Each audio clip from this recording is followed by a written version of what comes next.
You saw the title, Ukrainian drones hit a Russian weapons factory.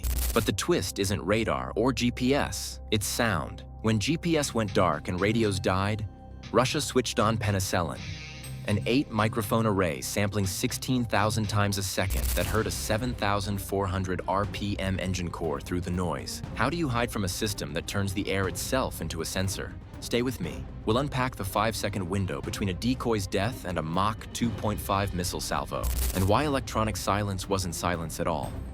Before we move on, please take a moment to subscribe to the channel and like the video. Everyone expects jammers and radars. Few expect a run that starts in silence and ends because of engine tone. 10 drones slipped east at hedge height, blades a whisper over drainage cuts and tree lines.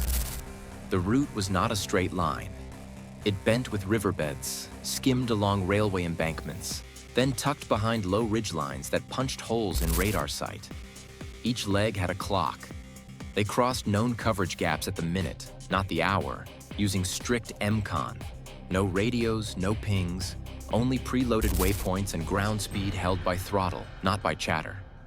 50 meters above the dirt gave them terrain masking and enough buffer to clear poles and farm stacks. Russian networks woke up as soon as they crept past the first belt. Borisogl 2 trucks rolled a diamond, pouring out broadband noise. Moskva 1 ears went up, sniffing for any stray emission. GPS looked fine.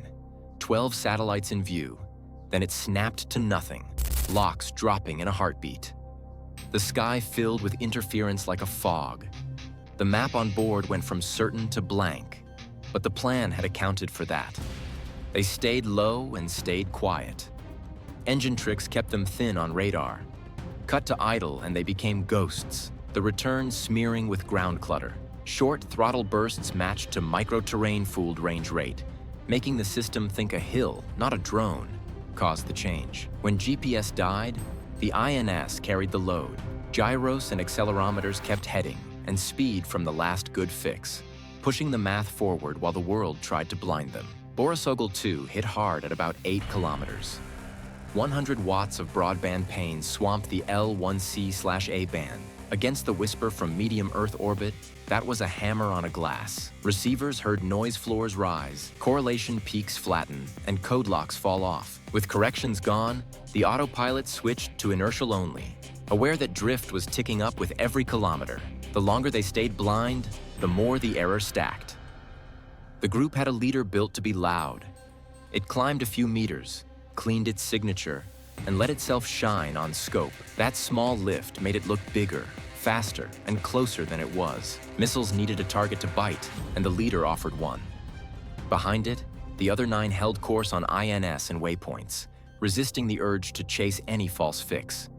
They had what they needed in memory and enough fuel to trust it. Reports of 625-kilometer penetrations into industrial hubs match this exact pattern. Ultra-low ingress, timed gaps, and disciplined EMCON show up again and again in strikes that reach deep factories and depots. The method is repeatable because the geometry and the physics do not change much. Radar still hates ground clutter. Jammers still have finite range.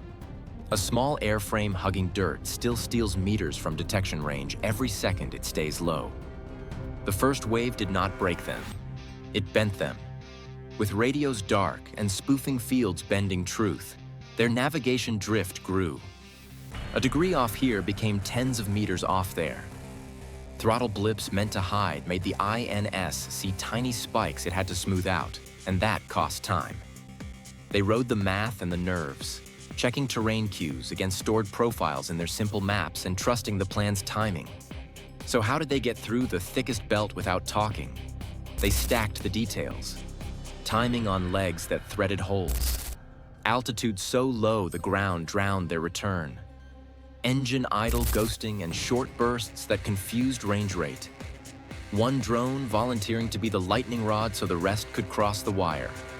They beat radar and RF. The next layer listens to what radar cannot see.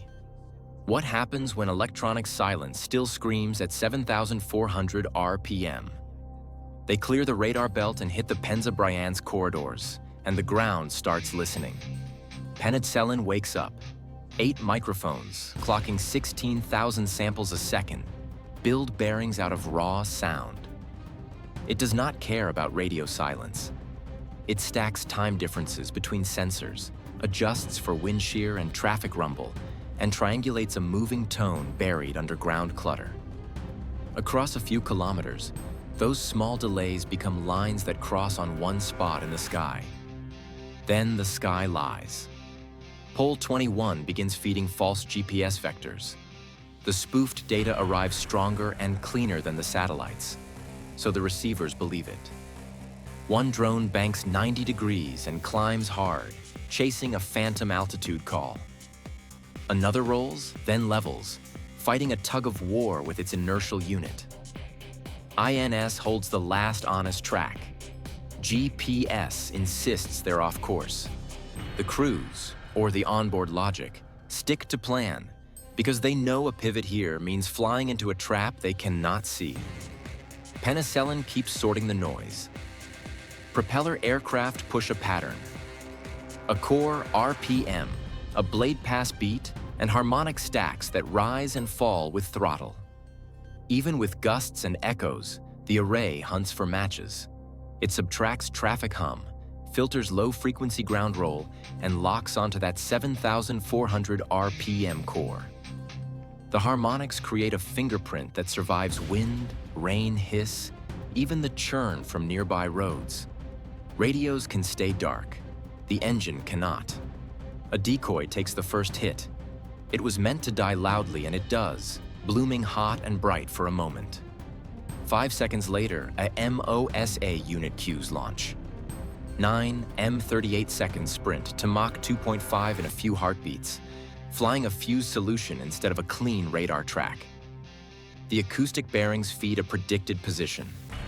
Short-range sensors peak for heat and motion. That's enough to get steel close. The proximity fuse does the rest.